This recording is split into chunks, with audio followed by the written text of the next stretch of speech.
Welcome, students, to week 4 of Critical Thinking Online. This is going to be a great week of learning. I hope you've enjoyed the course up to this point and enjoyed your first STD as a team, a student-threaded discussion forum that you had this past week. So there's going to be a total of 6 of those, and I just want you to enjoy the opportunity to learn from each other during these weeks of collaborating and sharing. Well, this week, now that you've understood and could identify which level of development you are at as a critical thinker, as well as to articulate a game plan strategy for your own development as a critical thinker, this week in Chapter 3 we want to focus on self-understanding. So the purpose of this chapter is to help you understand how the mind works and functions, and then to utilize that functioning, that understanding and awareness to align it and harness it in order to help you not only think better but learn better as a critical thinker. So very important. These first 3 chapters we're focusing on the axiom of as you are, so you think. So this week is going to be a challenging week for you possibly, because what we want to zero in on is your own personal foundation. Because you as a person have areas and issues maybe in your life that are unfinished business. And because of that unfinishedness of your past, it's affecting how you're thinking in the present, which will ultimately determine your future. So this is the week where we want to zero in on your personal foundation, as well as then to determine maybe what fibs or false fixed ideas, beliefs, behaviors, and emotions you may have chosen to define yourself and your self-worth and your concept of yourself and your value of yourself. These things that might be hindering your wellness, your wholeness, your health as an individual is going to affect your thinking. So this is the week for you to really look at yourself, to dig deep under the layers of your superficial understanding of yourself, to critically think about who you are and why you are the way you are, and how that being affects your thinking. So the 2 handouts that I've given you, as well as the reading in Chapter 3, which you'll be doing, those 2 handouts are helpful. The first one's on personal foundation, which digs deeper, focuses more on what is your foundation. A foundation of a person's life is based on a bedrock, and then I suggest 10 stones of building blocks for your life.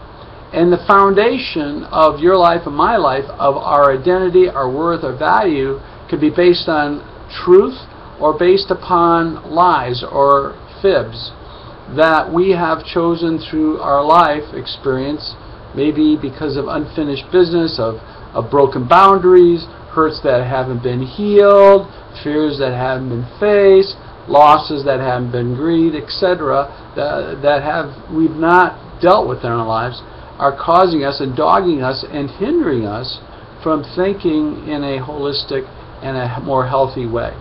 So we want to focus in on that. The bedrock of a person's life, if it's on a solid foundation, is that your worth and my worth and value and concept as an individual shouldn't be based on what I do or don't do, or how well I do it or don't do it, and what other people think of me. Because you know what? There's always going to be something I can't do, or there's something I'm not going to do very well at.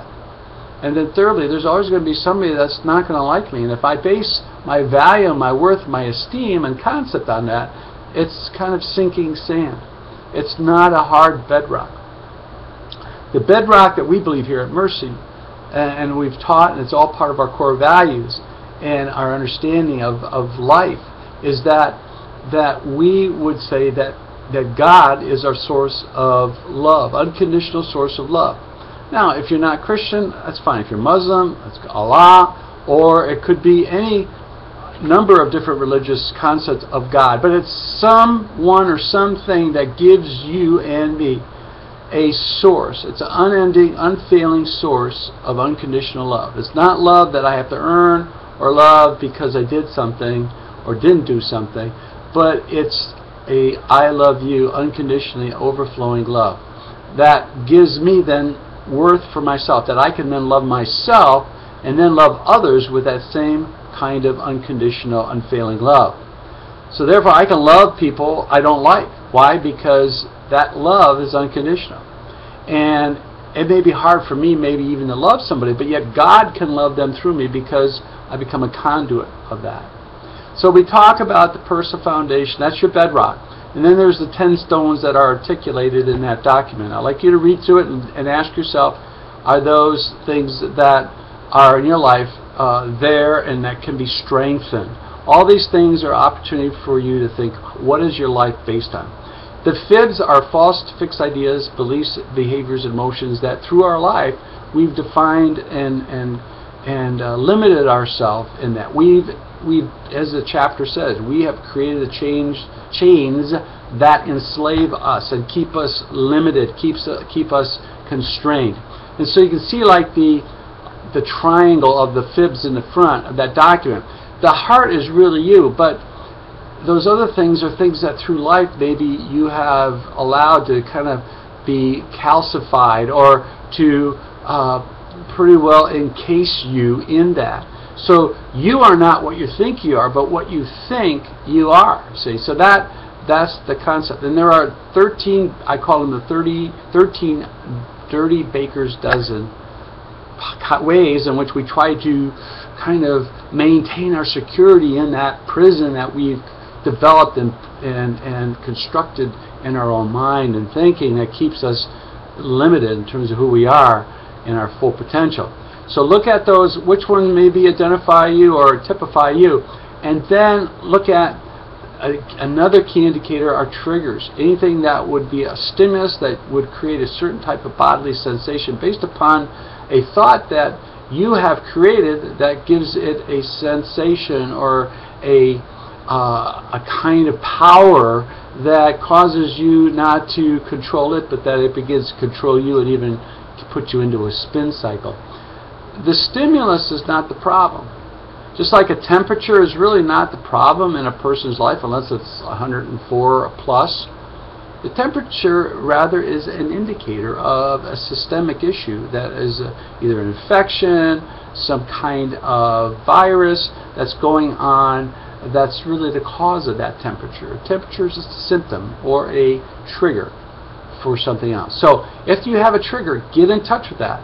Help you understand why is that trigger having the power that it is over me and causing me to interpret it in such a way that creates the kind of functioning of my mind that either causes me to think certain things or do certain things or desire certain things.